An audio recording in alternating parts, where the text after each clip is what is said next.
വിവിധ രീതിയിലുള്ള ക്യാൻസറുകൾ ഇന്ന് വളരെയധികം കൂടി വരുന്നു. പ്രത്യേകിച്ച് ബ്രസ്റ്റ് ക്യാൻസർ, കോളോറെക്ടൽ ക്യാൻസറുകൾ, ശ്വാസകോശാർബുദം, ലിവർ ക്യാൻസറുകളൊക്കെ ഇന്ന് വളരെയധികം കൂടി വരുന്നു.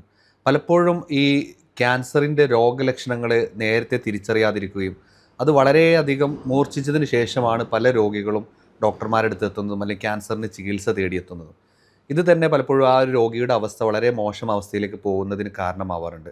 അപ്പോൾ ഈ രോഗലക്ഷണങ്ങളെ മുൻകൂട്ടി തിരിച്ചറിയുക എന്നുള്ളത് അല്ലെങ്കിൽ ഈ ക്യാൻസറിനെ നേരത്തെ കണ്ടെത്തുക എന്നുള്ളത് ഏറ്റവും ഇമ്പോർട്ടൻ്റ് ആയിട്ടുള്ളൊരു കാര്യമാണ്.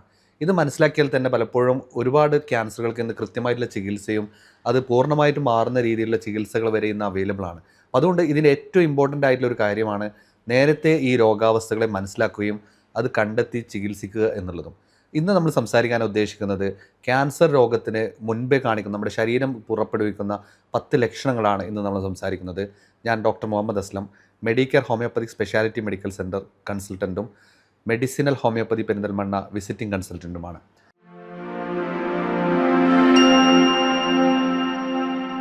ക്യാൻസർ ലക്ഷണങ്ങളിൽ ആദ്യം തന്നെ നമ്മൾ ശ്രദ്ധിക്കേണ്ട ഏറ്റവും പ്രധാനപ്പെട്ട ഒരു കാര്യമാണ് നമ്മുടെ ശരീരഭാരം അമിതമായിട്ട് കുറയുക എന്നുള്ളത്. മറ്റ് രോഗലക്ഷണങ്ങളൊന്നുമില്ല, പക്ഷേ മറ്റു പ്രശ്നങ്ങളൊന്നുമില്ലെങ്കിലും വളരെ പെട്ടെന്ന് തന്നെ നമ്മൾ മെലിഞ്ഞ് മെലിഞ്ഞ് ഉണങ്ങി വരുന്ന പോലെ, അല്ലെങ്കിൽ സുഹൃത്തുക്കളൊക്കെ ചോദിക്കും എന്താണ് വളരെയധികം കാഴ്ചയിൽ തന്നെ നന്നായിട്ട് മെലിയുന്നുണ്ടല്ലോ, വല്ല അസുഖമുണ്ടോ എന്നുള്ളത് പല ആളുകളോടും ചോദിക്കാറുണ്ട്. ചിലപ്പോൾ ഡയബറ്റിസ് പോലെയുള്ള അസുഖങ്ങളിലോ ജീവിതശൈലി രോഗങ്ങളിലൊക്കെ ഇത്തരം മെലിച്ചിലുകൾ വരാം. പക്ഷേ ഇത്തരം കണ്ടീഷനൊന്നും ഇല്ലെങ്കിൽ പോലും ശക്തമായിട്ട് നമ്മുടെ കൊഴുപ്പ് നമ്മുടെ ശരീരത്തിൽ നിന്ന് ഉരുകിത്തീരുന്ന പോലെ വളരെ പെട്ടെന്ന് മെലിയുന്ന, അല്ലെങ്കിൽ ഒരു മാസത്തിൽ തന്നെ 4-5 കിലോ കുറയുന്ന ഒരു അവസ്ഥയുണ്ടെങ്കിൽ അത് ക്യാൻസറിൻ്റെ വല്ല ലക്ഷണങ്ങളാണോ എന്നുള്ളത് നമ്മൾ കൃത്യമായിട്ട് ശ്രദ്ധിക്കേണ്ട ഒരു കാര്യമാണ്.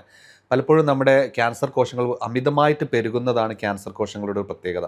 പെട്ടെന്ന് തന്നെ ആ കോശങ്ങൾ വളർന്ന് വലുതാവുകയും അത് ക്യാൻസർ മറ്റുള്ള ഭാഗങ്ങളിലേക്ക് സ്പ്രെഡ് ആവാനുള്ള പലപ്പോഴും സാധ്യതയുണ്ട്. അപ്പോൾ ഇങ്ങനെ കൂടുതലായിട്ട് ഈ കോശങ്ങൾ വളരുന്നത് മൂലം നമ്മുടെ ശരീരത്തിൽ ഉണ്ടാകുന്ന കൊഴുപ്പുകളെയും നമ്മുടെ ശരീരത്തിൽ ഒതുക്കി വെച്ചിട്ടുള്ള കൊഴുപ്പുകളെയും ഫാറ്റിനെയും ഒക്കെ പെട്ടെന്ന് തന്നെ ഉപയോഗിക്കുകയും അതുപോലെ അത് നിമിത്തം പെട്ടെന്ന് തന്നെ നമുക്കൊരു മെലിച്ചിൽ വരാനുള്ള സാധ്യതയുണ്ട് എന്നുള്ളത് നമ്മൾ മനസ്സിലാക്കുക. അപ്പോൾ അത്തരം സാഹചര്യം ഉണ്ടെങ്കിൽ ഒരു ഡോക്ടറെ കൺസൾട്ട് ചെയ്തിട്ട് എന്തെങ്കിലും കാരണങ്ങളുണ്ടോ, ഈ മെലിച്ചിലിന് എന്തെങ്കിലും കാരണങ്ങളുണ്ടോ, ഇത് ക്യാൻസർ ആണോ അതോ മറ്റു വല്ല അസുഖങ്ങളോ ആണോ എന്നുള്ളത് നമ്മളൊന്ന് പരിശോധിക്കുക എന്നുള്ളത് ഏറ്റവും പ്രധാനമായിട്ടുള്ള ഒന്നാമത്തെ ലക്ഷണമാണ്. പിന്നീട് രണ്ടാമതായിട്ടുള്ള ശരീരം കാണിക്കുന്ന ഒരു ലക്ഷണമാണ് അമിതമായിട്ടുള്ള ക്ഷീണം.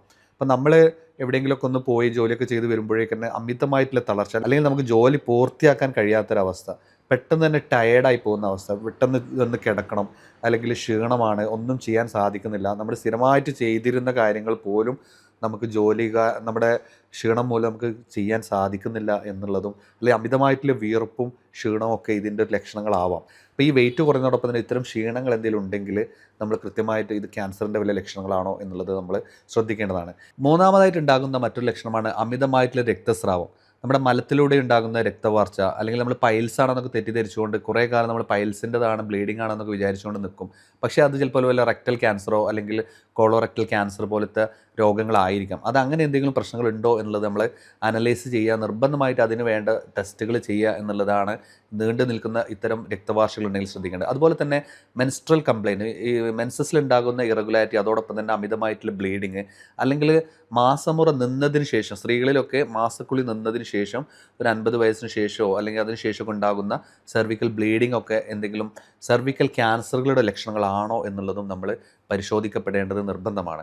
പിന്നീട് രക്തസ്രാവത്തിൽ തന്നെ നമ്മുടെ ചുമക്കുമ്പോഴോ ഒക്കെ കഫത്തിലൊക്കെ ഉണ്ടാകുന്ന രക്തം ചിലപ്പോൾ ശ്വാസകോശ അർബുദത്തിൻ്റെ ലക്ഷണങ്ങളായിരിക്കാം. അപ്പോൾ നമ്മൾ ചിലപ്പോൾ തുപ്പുമ്പോഴൊക്കെ കിട്ടുന്ന രക്തം അത് നിസ്സാരമാക്കി കളയരുത്. അതിലെന്തെങ്കിലും TBയുടെ അസുഖങ്ങളാണോ അല്ലെങ്കിൽ ക്യാൻസറിൻ്റെ അസുഖങ്ങളാണോ മറ്റു എല്ലാ അസുഖങ്ങളാണോ എന്നുള്ളത് കൃത്യമായിട്ട് നമ്മൾ പരിശോധിക്കാൻ നമ്മൾ തയ്യാറാവുക എന്നുള്ളതും ഈ ഒരു ക്യാൻസറിൻ്റെ ആരംഭ ലക്ഷണങ്ങളെ നമ്മൾ ശ്രദ്ധിക്കേണ്ട മൂന്നാമത്തെ കാര്യമാണ്.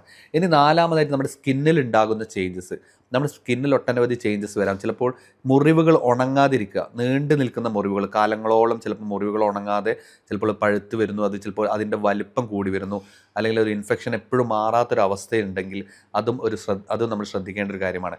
പിന്നെ അതുപോലെ തന്നെ ചില മറുകുകളുടെ വളർച്ച, അല്ലെങ്കിൽ മറുകുകൾ കൂടുതൽ നമ്മുടെ ശരീരത്തിൽ മറുകുകൾ ഉണ്ടായി വരുന്നൊരവസ്ഥ, അല്ലെങ്കിൽ കറുത്ത കളറിൽ കട്ടിയായിട്ടുള്ള മറുകുകൾ കുറച്ച് നമ്മൾ തൊട്ട് നോക്കുമ്പോൾ തന്നെ കുറച്ച് ഡീപ്പായിട്ടൊക്കെ ഉള്ളിലേക്ക് കട്ടിയായിട്ട് വരുന്ന അവസ്ഥ, ഇതിൽ നമ്മൾ സ്കിൻ ക്യാൻസറിൻ്റെ ലക്ഷണങ്ങളുണ്ടോ എന്നുള്ളത് കൃത്യമായിട്ട് നമ്മൾ പരിശോധിക്കാൻ ഒരു ABCDE എന്ന് പറയുന്നൊരു റൂളുണ്ട്.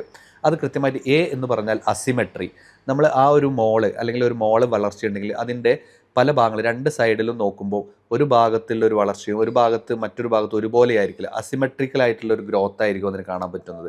പിന്നീട് രണ്ടാമതൊരു ബി എന്ന് പറയുന്നത് അതിൻ്റെ ബോർഡറുകൾ നമ്മൾ നോക്കുമ്പോൾ വളരെ ഇറഗുലർ ആയിട്ടുള്ള ബോർഡറുകളായിരിക്കും.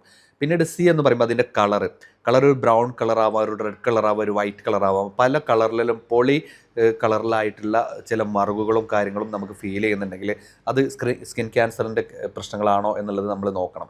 പിന്നീട് ഡി എന്ന് പറയുന്നത് ഡയമീറ്റർ, അതിൻ്റെ വീതി, അതൊരു മോർ ദാൻ 6 മില്ലിമീറ്ററിനെക്കാട്ടിലും കൂടുതലാണെങ്കിൽ, അല്ലെങ്കിൽ അത് വലിപ്പം വെച്ച് വരും. നമ്മൾ സാധാരണ ഒരു ഇറേസർ, പെൻസിലിൻ്റെ പുറകിലുള്ള ഇറേസറിൻ്റെ ഒരു വലുപ്പമാണ്, അതിലും കൂടുതലായിട്ട് അത് വളർന്നു വരുന്നു, അല്ലെങ്കിൽ ഓരോ മാസം കഴിയുന്നതോടും അതിനൊരു വളർച്ച വെക്കുന്നു, അതിൽ തൊടുമ്പോൾ ബ്ലീഡിങ് വരുന്നു, അല്ലെങ്കിൽ അത് നമ്മൾ ജസ്റ്റ് ടച്ച് ചെയ്യുമ്പോഴേക്കും ബ്ലീഡ് ചെയ്യുന്നു, പെയിൻഫുൾ ആവുന്നു, വളർച്ചയുണ്ട് എന്നുള്ള കാര്യങ്ങളാണെങ്കിൽ നമ്മൾ കൃത്യമായിട്ട് അത് ശ്രദ്ധിക്കണം. പിന്നീട് ഇ എന്ന് പറഞ്ഞാൽ ഇവോൾവിങ്, അത് കൂടുതലായിട്ട് ഇവോൾവ് ചെയ്യുന്ന വളർന്നു വരുന്ന രീതിയിലൊക്കെ ഉണ്ടെങ്കിലും അതൊരു സ്കിൻ ക്യാൻസർ. മറുക് എപ്പോഴും സ്കിൻ ക്യാൻസർ ആവാം എന്ന് ചോദിച്ചാൽ ഈ 5 കാര്യങ്ങൾ നമ്മൾ കൃത്യമായിട്ട് പരിശോധിക്കുക. അങ്ങനെ എന്തെങ്കിലും ഒരു കാരണങ്ങൾ ഉണ്ടെങ്കിൽ കൃത്യമായിട്ട് നമ്മളത് പരിശോധിക്കപ്പെടണം എന്നുള്ളതാണ്.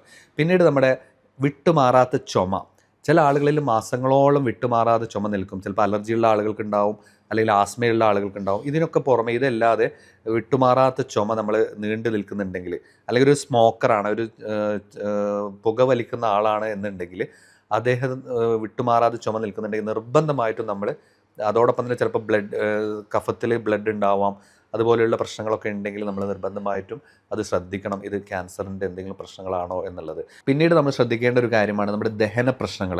വിട്ടുമാറാത്ത ദഹന പ്രശ്നങ്ങൾ, നമുക്ക് ഗ്യാസ്ട്രൈറ്റിസ്, നെഞ്ചരിച്ചിൽ, പൊളിച്ചു കിട്ടൽ, വയറിൽ ശക്തമായിട്ടുള്ള വേദനകൾ, അല്ലെങ്കിൽ ചുമക്കുമ്പോഴോ തുപ്പുമ്പോഴൊക്കെ ചെറിയ ബ്ലഡിൻ്റെ കാര്യങ്ങൾ വരിക, ഇത്തരം കാര്യങ്ങളൊക്കെ ഉണ്ടെങ്കിൽ, ദഹന പ്രശ്നങ്ങൾ വിട്ടുമാറുന്നില്ലെങ്കിൽ, അല്ലെങ്കിൽ ഭക്ഷണത്തിനോടൊരു വിരക്തി തോന്നുക, നമുക്ക് ഭക്ഷണമൊന്നും വേണ്ട, കഴിക്കണമെന്ന് തോന്നുന്നില്ല, അല്ലെങ്കിൽ എല്ലാ ഭക്ഷണത്തിനോടും മടുപ്പ് വരുന്നൊരു സാഹചര്യം, ഇതൊക്കെ ഉണ്ടെങ്കിൽ വയറ് സംബന്ധമായിട്ടുള്ള എന്തെങ്കിലും ക്യാൻസറുകൾ എന്തെങ്കിലും നമ്മുടെ ശരീരത്തിൽ വളരുന്നുണ്ടോ എന്നുള്ളത് നമ്മൾ കൃത്യമായിട്ട് ശ്രദ്ധിക്കുക. ഇത്തരം ആളുകളിലൊക്കെ പലപ്പോഴും ഹിമോഗ്ലോബിൻ്റെ ലെവലൊക്കെ വളരെയധികം താഴ്ന്നു പോകണം. എവിടെയെങ്കിലുമൊക്കെ ഒരു ഇൻറ്റേർണൽ ബ്ലീഡിംഗ് ഒക്കെ ഉണ്ടായിട്ടൊക്കെ ചിലപ്പോൾ ബ്ലഡിൻ്റെ അളവൊക്കെ കുറയുന്നതും അതുവഴി വിളർച്ച പോലത്തെ രോഗാവസ്ഥയും അവരിൽ കാണാറുണ്ട്. അപ്പോൾ നമ്മുടെ കാണുമ്പോൾ തന്നെ നമുക്കൊരു വിളർച്ചയും കാര്യങ്ങളും വിട്ടുമാറാതെ നിൽക്കുന്നുണ്ടെങ്കിൽ, അല്ലെങ്കിൽ ഹീമോഗ്ലോബിൻ്റെ ലെവൽ എത്ര നമ്മൾ ഭക്ഷണം കഴിച്ചിട്ടും മരുന്ന് കഴിച്ചിട്ടും ഹീമോഗ്ലോബിൻ ലെവൽ ഇമ്പ്രൂവ് ചെയ്യുന്നില്ല എന്നുണ്ടെങ്കിലൊക്കെ എന്തെങ്കിലും ഒരു ക്യാൻസർ കൊണ്ടാണോ, അല്ലെങ്കിൽ എന്തെങ്കിലും ഒരു ഇൻറ്റേർണൽ ബ്ലീഡിങ്ങോ കാരണമാണോ ഇത്തരം പ്രശ്നങ്ങൾ ഉള്ളത് എന്നുള്ളത് നമ്മൾ കൃത്യമായിട്ട് മനസ്സിലാക്കേണ്ട ഒരു കാര്യമാണ്.